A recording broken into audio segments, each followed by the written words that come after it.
Prefácio à edição brasileira.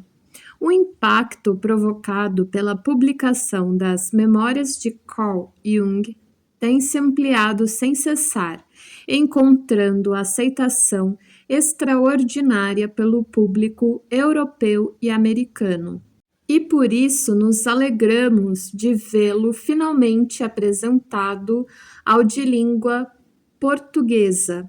Até um pouco à revelia do próprio Jung, o livro tornou-se um ponto de referência capital no meio da psicologia analítica.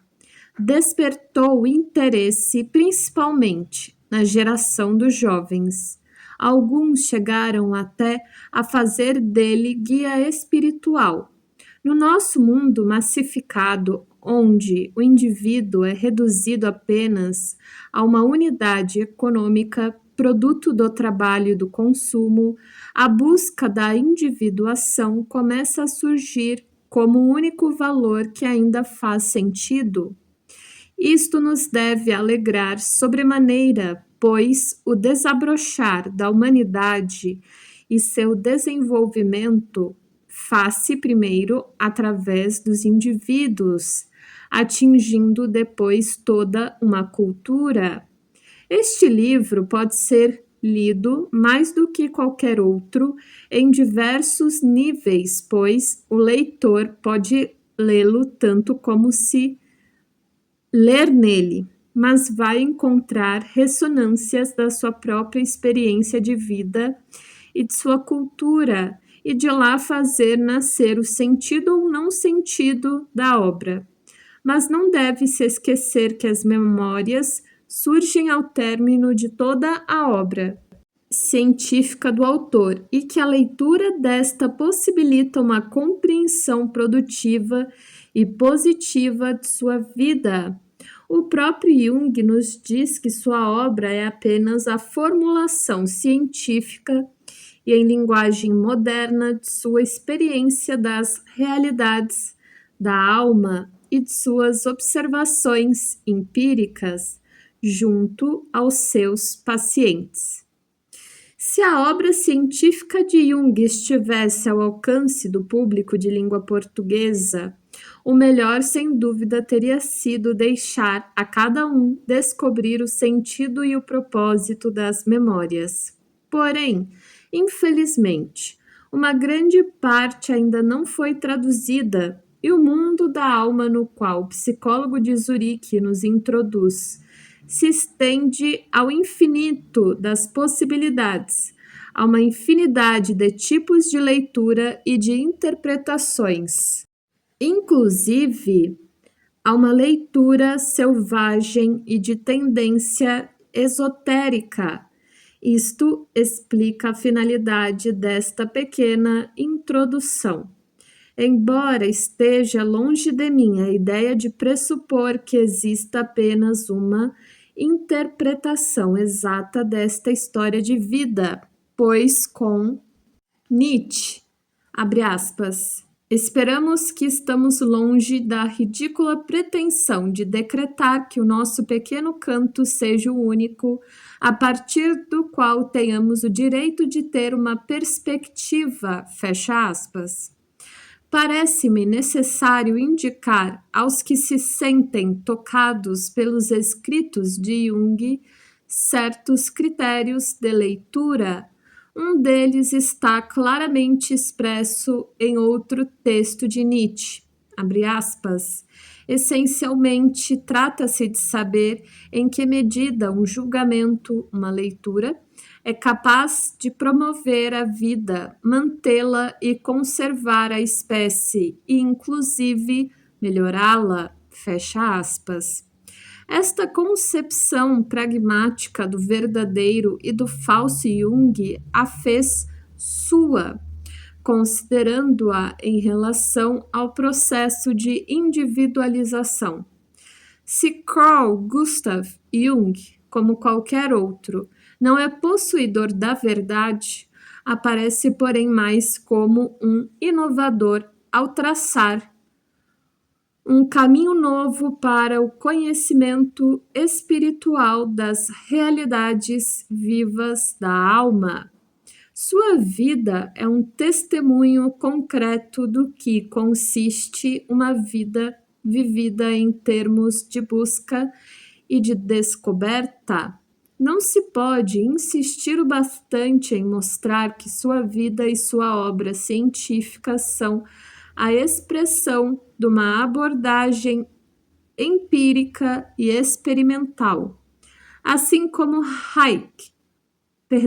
Hilke diz, abre aspas, é a natureza de sua origem que julga uma obra de arte, fecha aspas. Vida e obra são reflexo de uma experiência contínua das realidades da alma. Quanto ao termo alma que Jung reintroduziu na psicologia, ele não tem nada a ver com o mesmo conceito abstrato da filosofia religiosa. É um dado de experiência, uma presença existencial a si mesmo, no seu relacionamento com o mundo. Embora esta vivência seja individual, é uma realidade objetiva. Ao reconhecer no fenômeno psíquico a sua objetividade, Jung coloca definitivamente a psicologia no campo das ciências. Pela observação empírica, foi possível a ele descobrir progressivamente a lógica interna da formulação dos processos, e o fim destes processos se fundamentam no arquétipo do self, si mesmo. O leitor terá ocasião de perceber neste livro o lugar destacado que a descoberta do processo de individuação teve na vida do autor, tal como no desenrolar de suas pesquisas, e como isso sempre constituiu o seu ponto de apoio em tudo o que afirmou. Foi nesse estado psicológico de realização de si mesmo que Jung escreveu a história de sua vida. Em nada se tratava de um olhar estético sobre si próprio, ainda que fosse de aspecto científico ou intelectual, mas sim de um conhecimento real e objetivo adquirido somente através de uma experiência vívida.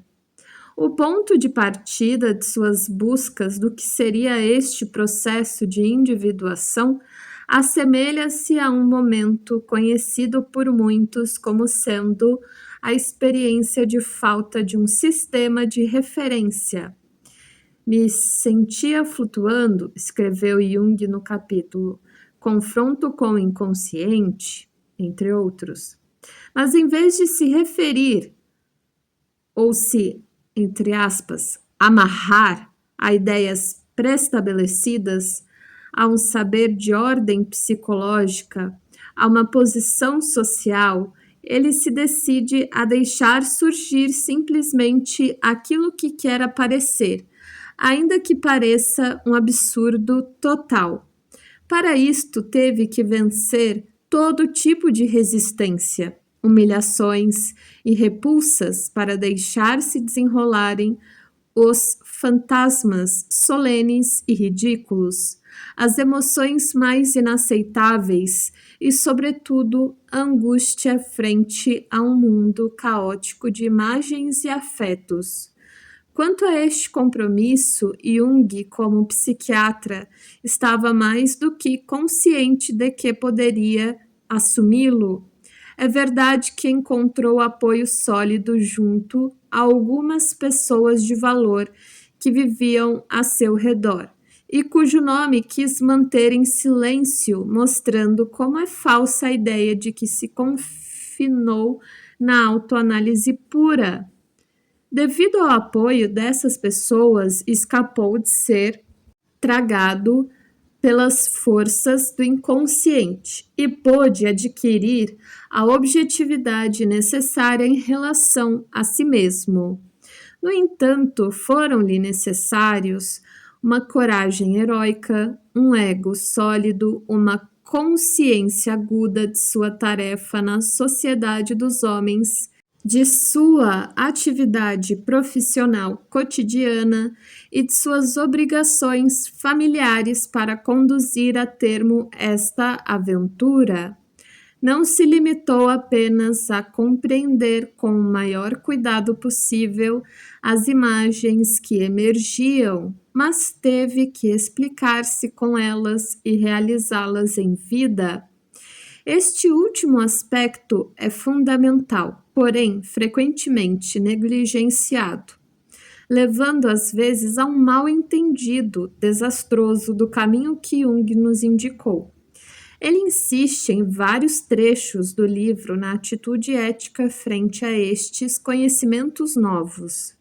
O conhecimento de si mesmo implica uma responsabilidade no sentido etimológico da palavra, isto é, na exigência de uma resposta. Pois quem não sente nestes conhecimentos a responsabilidade ética que comportam, cedo sucumbirá ao princípio do poder.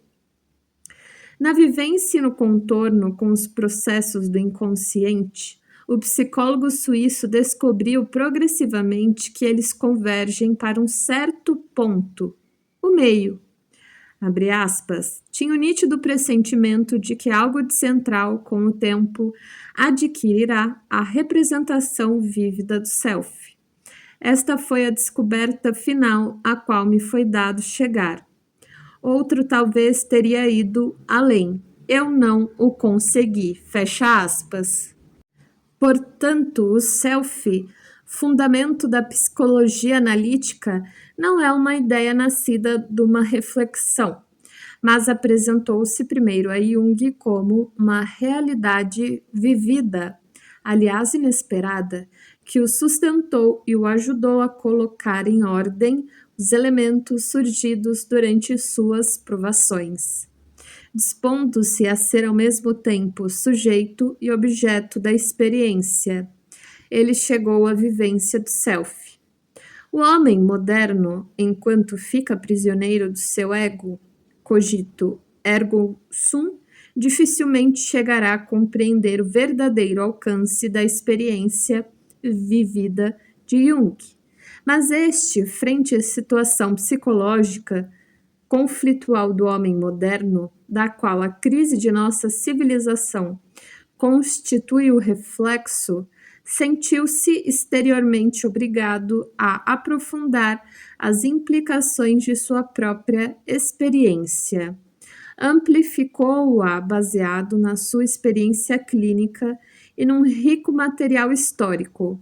Mostrou assim a importância, o lugar e a função do arquétipo central da vida dos indivíduos e da coletividade. Não devemos esquecer, porém, que embora Jung insistisse muito sobre a experiência pessoal, o seu campo de estudo se estendeu bem além. Começou trabalhando em um laboratório de psicologia patológica experimental e no fim da vida estudava as relações que existem entre as suas descobertas e a física nuclear. Paralelamente, empenhava-se em amplas pesquisas históricas que o levaram a fazer uma análise profunda da situação psicológica do homem moderno. Para o autor, ela não é apenas o produto dos tempos modernos, mas uma etapa de um processo de individuação da civilização ocidental que se encontra frente a um impasse. Desde o surgimento dos tempos modernos, desenvolveu-se de maneira unilateral, apoiando-se exclusivamente no ego consciente, provocando assim um conflito em relação aos fundamentos instintivos da psique. A hipertrofia do ego consciente, chegando ao ponto da divinização, provocou uma revolta no inconsciente, manifestando-se num estado de angústia de toda uma civilização. Ao reintroduzir a noção do self em psicologia e na cultura, Jung coloca de novo o homem frente à sua verdadeira fonte e lhe restitui a sua totalidade. O centro, ao mesmo tempo, ponto e circunferência, Carl Gustav Jung apresenta-se, pois, neste livro, não apenas como um dos fundadores da psicologia moderna e um dos grandes psiquiatras do século XX, mas também como um dos representantes típicos da época moderna que chegou a encontrar um sentido e uma solução para os seus conflitos. Não apenas é um intérprete de uma época da história do homem, mas um precursor que indica uma era nova possível. Talvez o qualificativo que lhe convenha melhor seja o de um médico humanista que deu forma nova, mas desta vez empírica, ao esforço imenso do movimento humanista do Renascimento. As opiniões sobre a vida de Carl Gustav Jung são das mais contraditórias e suscitam sempre emoções, porém, não se pode negar que foi um testemunho particularmente vigoroso de fidelidade ao mais profundo de seu ser, de generosidade, veracidade, conseguir assumir a longuíssima via consagrando sua vida a uma obra que está voltada ao futuro. Considerando a liberdade como o valor supremo do homem, veio libertá-lo das potências arcaicas e das ideologias que o escravizavam.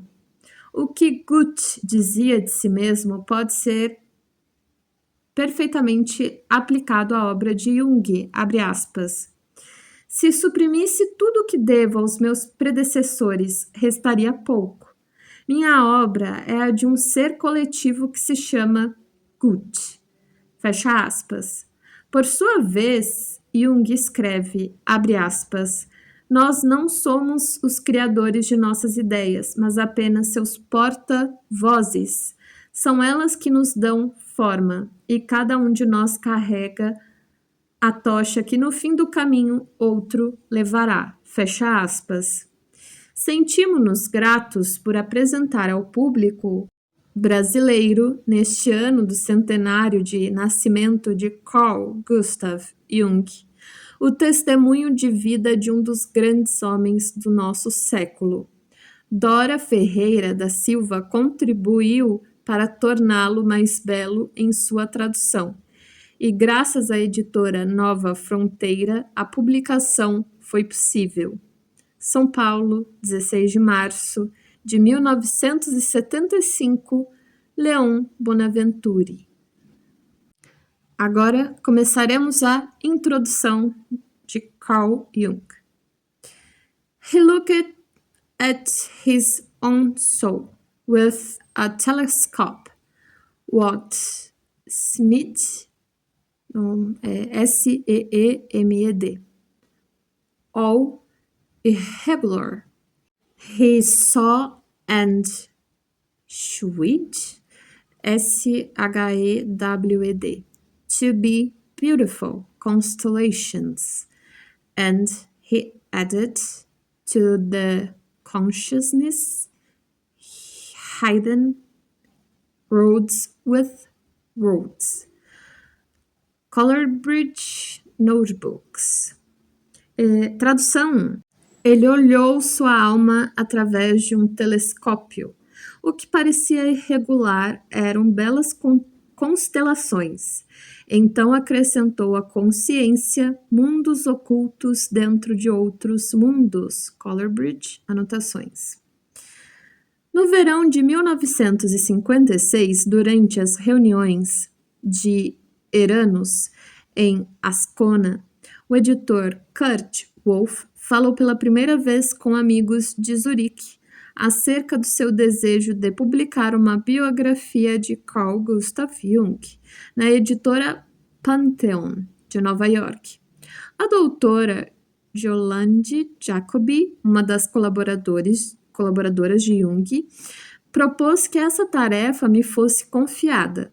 Todos nós sabíamos perfeitamente que não seria uma tarefa simples, pois era bastante conhecida a aversão de Jung de se expor e a sua vida aos olhos do mundo.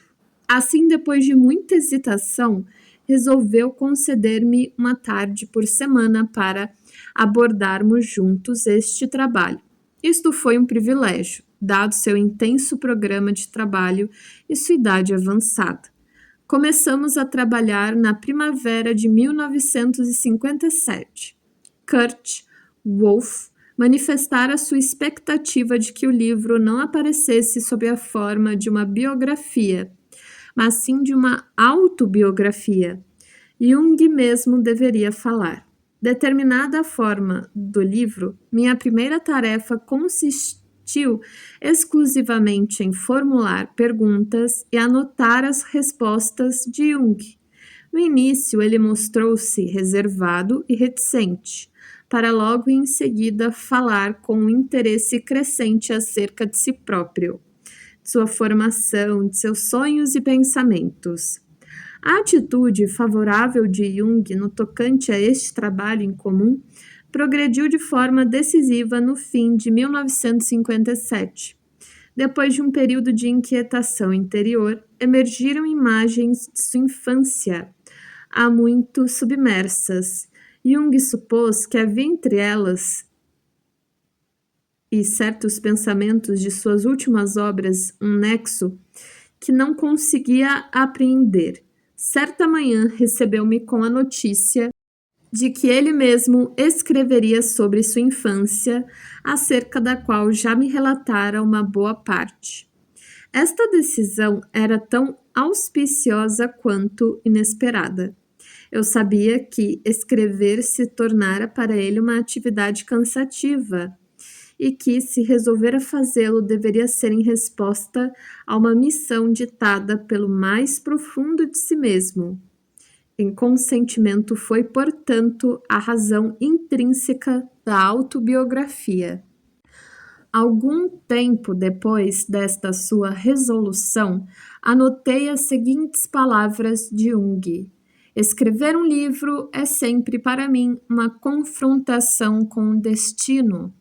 Existe no ato da criação alguma coisa de imprevisível que é de antemão impossível fixar nem prever.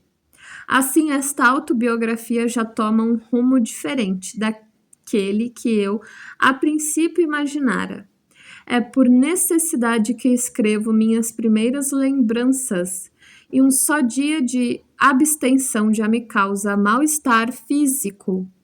Assim que recomeço, ele desaparece e meu espírito retorna à lucidez. Em abril de 1958, Jung terminou os 3 capítulos sobre a infância, a época do colégio e os anos de estudo que intitulou Acontecimentos Iniciais da Minha Vida, cuja última parte relata a conclusão de seus estudos de medicina em 1900. Não foi esta a única contribuição de Jung a este livro.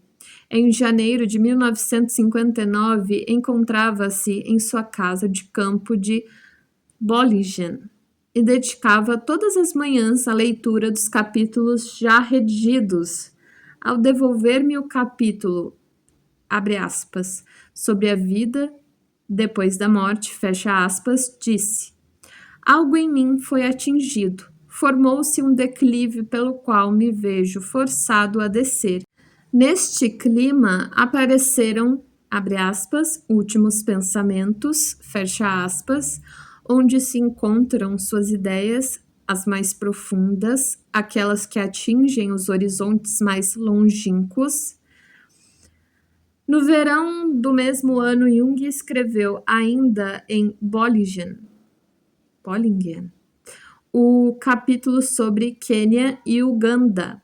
Já o capítulo sobre índios pueblos provém de um manuscrito de 1926, não publicado, e que trata de questões gerais da psicologia dos primitivos. A fim de completar os capítulos Sigmund Freud e Confronto com o Inconsciente, recorreu-se a diversas passagens de um seminário realizado em 1925. Foi nessa ocasião que Jung relatou pela primeira vez alguns aspectos de seu desenvolvimento interior. O capítulo Atividade Psiquiátrica nasceu de palestras mantidas por Jung com jovens médicos assistentes do Hospital Psiquiátrico de Zurique, o Burghoelzig, em 1956. Um de seus netos trabalhava como psiquiatra nesse hospital. As palestras tiveram lugar na casa de Jung, em Kuznach. Jung aprovou o presente manuscrito, tendo corrigido algumas passagens e propôs alguns acréscimos. Por outro lado, completei os capítulos de sua autoria com as anotações de nossas conversas. Desenvolvi alguns pontos, muitas vezes apenas sugeridos, e eliminei repetições. Quanto mais o livro avançava, mais solidamente seu trabalho e o meu se fundiam. O modo pelo qual este livro tomou forma guarda uma certa relação com seu conteúdo. A conversa ou o relato espontâneo tem um caráter de improvisação, que determina o tom desta autobiografia. Em suas páginas, tanto a vida como a obra de Jung são apenas fugidiamente mencionadas. Mas o livro veicula a atmosfera de seu universo espiritual, revelando as vivências de um homem para o qual a alma sempre significou a realidade mais autêntica. Em vão, interroguei Jung acerca de acontecimentos de sua vida exterior. Só a essência espiritual do que vivemos era para ele inesquecível e digna de ser contada. Além das dificuldades formais da estruturação do livro, havia outras de natureza mais pessoal. Jung exteriorizou-as numa carta a um amigo de seu tempo de estudante, que lhe pediria algumas notas de suas recordações de juventude. A correspondência data do fim de 1957. E acredito que aqui é a conversa, que está no escrito diferente. Você tem toda a razão. Quando envelhecemos, somos atraídos interior e exteriormente pelas lembranças da juventude. Há 30 anos, meus alunos me pediram que lhe explicasse como chegar à concepção do inconsciente. Respondi-lhes realizando um seminário. Ultimamente, fui solicitado diversas vezes para escrever uma espécie de autobiografia, mas não podia conceber tal ideia. Conheço demais as autobiografias, as ilusões dos autores sobre si mesmos e suas mentiras oportunas. Conheço demais a impossibilidade de uma autoapreciação para me arriscar nesse terreno. Há pouco me pediram algumas informações autobiográficas e descobri, nesta ocasião, que no material liberado pelas minhas lembranças há certos problemas objetivos que merecem bem um exame mais detido. Refleti então sobre esta possibilidade para chegar à conclusão de que seria necessário me afastar das outras obrigações, a fim de tentar pelo menos submeter a um exame objetivo o início da minha vida.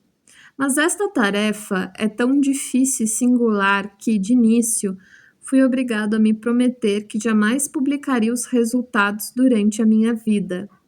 Esta medida me pareceu indispensável para me garantir tranquilidade e distanciamento necessários. Verifiquei com efeito que todas as lembranças vivas em mim se referem a vivências emocionais que fazem o espírito mergulhar na paixão e no desassossego, condição pouco propícia para uma exposição objetiva. Sua carta naturalmente chegou exatamente no momento em que, de uma certa forma, eu já me decidira a mergulhar neste trabalho.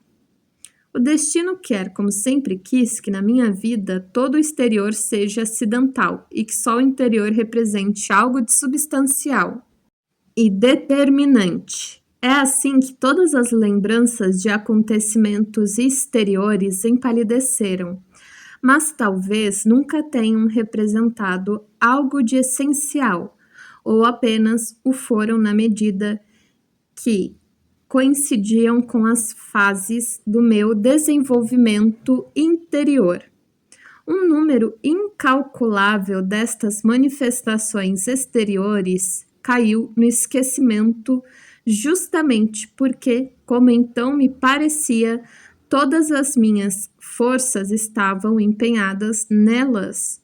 Ora, são estes episódios exteriores que tornam uma biografia compreensível. Pessoas que se conheceram, viagens, aventuras, complicações, golpes do destino e assim por diante.